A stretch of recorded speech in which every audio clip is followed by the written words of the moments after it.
آپ کے اخراجات اس لیے پورے نہیں ہوتے کہ آپ کے مال میں برکت نہیں رہی۔ آپ کی آمدنی تو 70,000 ماہانہ ہے، مگر اللہ نے آپ کی ضروریات 70,000 سے بڑھا دی ہیں۔ اگر آپ تقوی اور پرہیزگاری کی زندگی نہیں اپنائیں گے تو پھر ایڑی چوٹی کا زور لگا لیں، آپ کی ضرورتیں پوری نہیں ہوں گی۔ یاد رکھیں، تقوی رزق کو اس طرح کھینچتا ہے جس طرح مقناطیس لوہے کو کھینچتا ہے، اور جب اللہ تعالیٰ رزق میں برکت عطا فرماتے ہیں تو پھر ضروریات کو سکیڑ دیتے ہیں۔ پھر آمدنی اگر 2,000 بھی ہوگی تو ضروریات پوری ہو جائیں گی اور اللہ رب العزت سکون بھی عطا فرمائیں گے۔ حضرت موسیٰ علیہ السلام جادوگروں میں گھرے کھڑے ہیں۔ جادوگروں نے اپنی رسیاں ڈالیں جو سانپ بن گئیں اور موسیٰ علیہ السلام کی طرف لپکنے لگیں۔ حضرت موسیٰ علیہ السلام کے ہاتھ میں عصا ہے۔ اب ایسی صورتحال میں عقل سے پوچھیں کہ ایک آدمی اس کے پاس عصا ہے اور وہ سانپوں میں گھرا کھڑا ہے، کیا کرنا چاہیے؟ عقل کہے گی کہ اس کو عصا اپنے ہاتھ میں مضبوطی سے پکڑ لینا چاہیے، پھر جو سانپ اس کے قریب آئے اس کے سر پر مارنا چاہیے۔ یہی طریقہ ہے کامیابی کا۔ اور اگر اللہ تعالیٰ سے پوچھیں کہ کیا کرنا چاہیے تو فرمایا، اے میرے پیارے موسیٰ، آپ اپنے عصا کو زمین پر ڈال دیں۔ اس موقع پر عقل کہے گی، کیا کر رہے ہو؟ یہ تو اپنی موت کو دعوت دینے کے مترادف ہے۔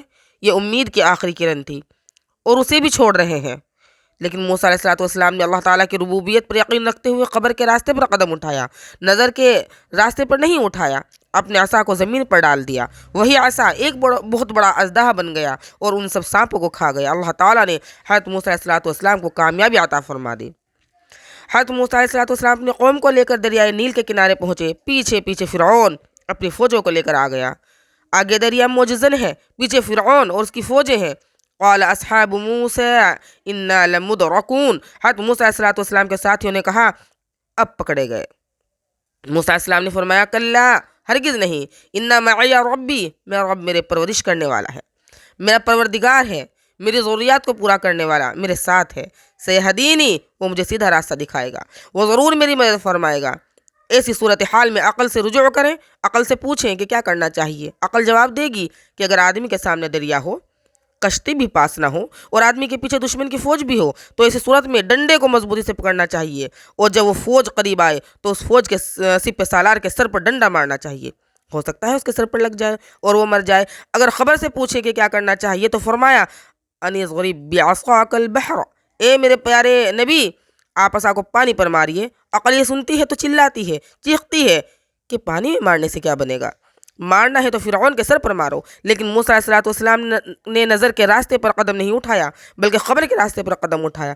جیسے ہی پانی کے اوپر عصا مارا تو اس میں 12 راستے بن گئے۔ اب ان کی قوم اسے عبور کر گئی۔ سینکڑوں سالوں کے تجربے وہاں آ کر دھرے کے دھرے رہ گئے۔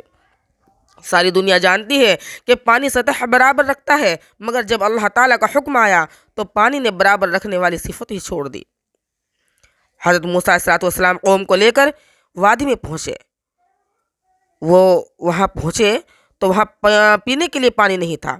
حضرت موسیٰ علیہ السلام کی قوم نے کہا، اے اللہ کے نبی، ہمارے پاس تو پینے کے لیے پانی نہیں ہے، ہم کیا کریں؟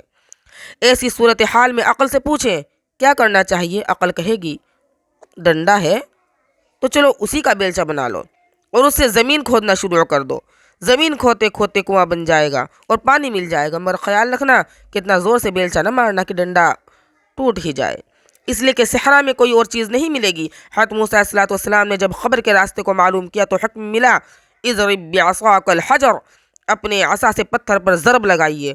عقل سے پوچھیں تو عقل چیخے گی، چلائے گی کہ عصا کو پتھر مارنے سے کیا فائدہ، زمین ہی کھود لیتے ہیں۔ تو بہتر تھا کہ اس سے پانی نکلنے کی امید تھی، مگر حضرت موسیٰ علیہ السلام نے اپنے عصا کو پتھر پر مارا اور اللہ تعالیٰ نے اس سے چشمے جاری فرما دیے۔ عقل کھڑی دیکھتی کی دیکھتی رہ گئی۔